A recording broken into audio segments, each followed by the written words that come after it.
Champion. Welcome back, guys, to Fog Wrestling for your SmackDown ratings, your SmackDown numbers for the go-home show for the Saudi Arabian Night of Champions. Surprisingly, SmackDown actually went up a little bit this week, but now we're going into a brand new SmackDown era with Sami Zayn as the champion, so God knows what the numbers are going to look like in the upcoming weeks. Well, I know what one number's going to look like because I had a cheeky wee look at one of the clips, and I tell you what, I'm looking forward to burying him. Alright, and we all know who he is. He's ginger, he's pasty, and he's a twat. But anyway, yeah, Sami Zayn. But for next week?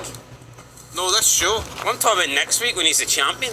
I know, but I'm in the here and now. See, next week anything could happen. Ben Walker could come back in the fucking hearse and wrap his fucking gigantic arms around Sami Zayn and fucking rip his head off. I wish that would happen, but I doubt it. That's highly unlikely. Fucking better happen. It's the only way it could bring me back. Could you imagine? No, honestly, see if the whole Benoit thing is a storyline. I think Sami Zayn winning the championship could be the one thing too far, and Benoit. You know the way McMahon had to end his storyline early to come back because what Benoit did? What if Benoit has to end his storyline 19 years later because Sami Zayn's the new champion and he just can't handle it? Well, that would be great. That would be long-term booking, right? But why? Why not just pretend Benoit's coming back?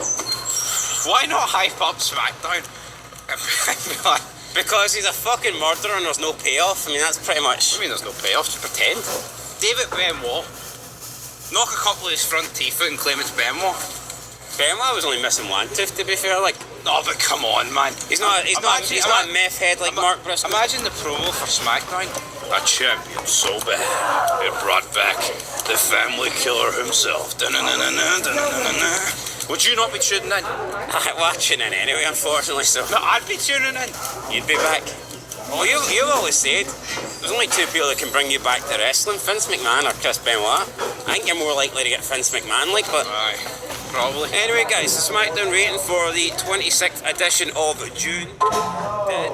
1.206 million viewers, so just over 1.2 million, which is up 1% on last week's 1.19 million, and the key demo did a 0.22, which unfortunately is down on last week's 0.25, so SmackDown is down 12% in the key demo category. So yeah, you know, a smidgen up. We're talking what, 15,000? It's an increase. It's a slightly better rating than last week, but again, not by much. And then you factor in that the key demo's down by 12%, so pretty much just evens itself out, doesn't it? It does. I mean, Run of the mill shit down. Again, like, I mean, here, not to stick up for them, but I feel like the only headlines that can be made with these type of ratings are when they go down because their increases just aren't that big. You know what I mean? Like, no one cares about them going up 15,000. But for example, if you go 15,000 below like your lowest rating of the year, and yeah, see, that's the thing. It's like, see when the ratings go down. See, in fairness, they're not actually going down that much. But it's because the ratings are so low, anytime they do go down, they're in danger of setting a new record for the lowest rating of all time, or the lowest rating of the year. So that's just more newsworthy. Absolutely. That's just how it works. That's just business. But here, I stand on business, and I mean, honestly, Sami. Ultimately, though, see if they were at the other end. See if they were at the highest ratings of all time. Going up 15,000 would feel more important than going down 15,000, because by going up 15,000 you could set a record high rating. So it swings and roundabouts. Tell you what, I might buy Grok's AI thing for $30 a month and just make a Chris Benoit Sami Zayn match. That's worth 30 quid. Come on. Hey, I mean, you could spend 30 quid on a Domino's and get a slice of pizza. I mean, this is where the real money should be spent. That AI is where it's at. I was making some fucking great stuff with that across the board. Then Elon Musk went, we don't want to give you that. And I never picked up the option of like renewing the free trial. Do you think you could book a 5-star classic with Benoit and Sami Zayn? Fucking damn right, man. I had Sami Zayn, I had Benoit hanging himself off a fucking bridge not too far from this way, so I can fucking bring back some. I can do some good shit, damn it. Oh man, mental. Absolutely mental. Anyway, guys, this week's SmackDown, like we said, got 1.2. I keep trying to give it 2 million. Stop. Yeah, trying to stick up for us here. 1.206 million. So, yeah, that's it. The number isn't great. With that said, I think it's just time we go into the clips here because there's... Yes, and I'm looking forward to it. I'm actually looking forward to the clips here because there's one in particular that I just need to sink my teeth into, but sadly that's at the end, not at the start. At the start, we all know it's coming, you know, it's going to be the clip that says full match or full segment. Boom, Bob's your uncle. You going far? Oh, but you can't say that. Bob will always be your uncle, alright? That's the way it works. There's only two genders. There's also, I mean, is there more draws than there is genders in the real world in current WWE? I don't know. Now, you know, technically that would only mean you could match it with fucking two. Or finish above it with one, like, but anyway, this stupid bastard can't find the fucking clips. I know the numbers are that small, but surely you can see them. You know, do you need a magnifying glass to fucking find these numbers? I cropped the numbers out. Wait, you couldn't have cropped them, I've seen them on my phone. Nah, not the ones on the right hand side. What a disaster anyway. Alright, this week's highest viewed clip was the full segment. Obafemi watches as Rhodes, Zayn, Gunther and Uso unleash chaos. 1 million views. Now again, Obafemi, the headline act here in the title, I think that tells you all you need to know, right? That they're trying to position this guy as a draw. Well, not as a draw, but as a star. And therefore he actually is drawn because, see if Cody Rhodes was truly QP1, would this title not be Cody Rhodes brawls with with Sami Zayn and Gunther and Jay ahead of Clash of Champions as Oba watches on? I mean, come on, who are we kidding here? QP1. The guy's like 5th choice at best. Cody Rhodes is not a draw. The numbers prove it. Obafemi's fresh and not really actually. Fuck, I do find funny though. It's like, say in the past, these fuckers like Cody Rhodes, these indie marks, they had a go at like Kevin Nash, Hulk Hogan. Oh, these guys would hold the young pups down. Well, how funny is it now we're in 2026? It's time for these fuckers to move aside that have never drew a dime, never earned their right. So, you don't agree though? They're so hypocritical. Cody Rhodes is sticking the joint. Needs to give it to guys like Obafemi. Yeah, that's all you heard of when people go, oh, Cena and Batista need to move aside. Why are they holding back the young guys? Because they were actually fucking over. Why have we got guys that are old now holding back the young guys when they're not over? Like, there's just no need for Sami Zayn and Jey Uso to be world champions in their 40s. No, absolutely not. Give it to Oba, but again, Cody Rhodes is a jobber here because he can't even get put at the start of this clip. I think The Rock would be halfway through the clip. Yeah, definitely not. Austin Hogan, fuck no, they'd be the See, you would find a way to word it so that they come first. Well, I just did it, like, yeah. so, I mean, but WWE, they're shitey words. Second spot, Tama Tonga and Tala Tonga cut out ties with Solo Sikoa. This got 691k, so I mean a bit of a considerable drop off there, but this was the second highest viewed clip. Again, you would think you would word it like Solo Sikoa gets cut out of the what do you call it, the MFTs. The MFTs by the Tonga Mongols, you know, and I wouldn't start the clip with them, but here, a decent number nonetheless.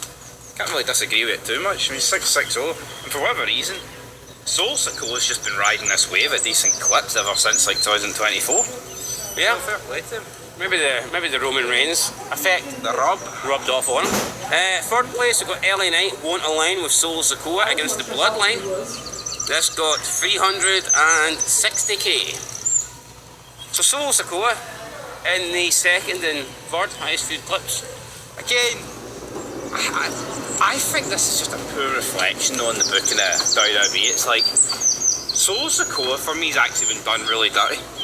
Guy was doing these numbers, but bigger numbers by the way, like just over 2 years ago, and then for whatever reason they jobbed him out at SummerSlam, and then they had his fat version of the Bloodline just get absolutely jobbed out against Roman Reigns at that Survivor Series, and see ever since then he's been a jobber despite producing decent clips. I mean honestly man, seeing Solo Sikoa, his worst clips have done better than Cody Rhodes' worst clips. Now obviously his peak hasn't, because Cody Rhodes has had like, you know, shite with The Rock, Cena.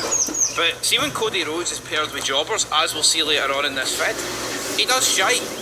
Solo Sikoa is actually proven that by himself he can produce a decent number. Oh, absolutely. So, yeah, Solo Sikoa. Maybe this guy deserves a push, who knows? Fourth spot's got Matt Cardona helps Danhausen against Los Garza, 195k. Again, Pretty mental. Danhausen's up there. fourth spot at 195k. That is Yeah, we're getting into pretty bad drop-off territory here. That is for sure. fifth spot. Up next, drum roll, please. Well, we actually have. Do we have a tie? No, we don't. No. Oh no, we do. Yes, Cody, yes. We do. No, we don't. Yes, I fucking know it, is it? I need to know. It is it's a no for it's a no for Joe. Don't have a tie. There must be numbers that look similar for you to get confused then. I would argue that definitely. I would definitely argue these numbers have confused me big time. Well, maybe they look different from the get-go. Maybe the numbers that you screenshot earlier are different from the numbers now. That actually will be factual, by the way. You'll need to go in and fucking read it, man. Offer Johnny Gargano planking it. Oh, Johnny, we go. Right, what are we dealing with here? Fifth spot, for fuck's sake. There's only so much you can talk about fifth spot. You know fifth?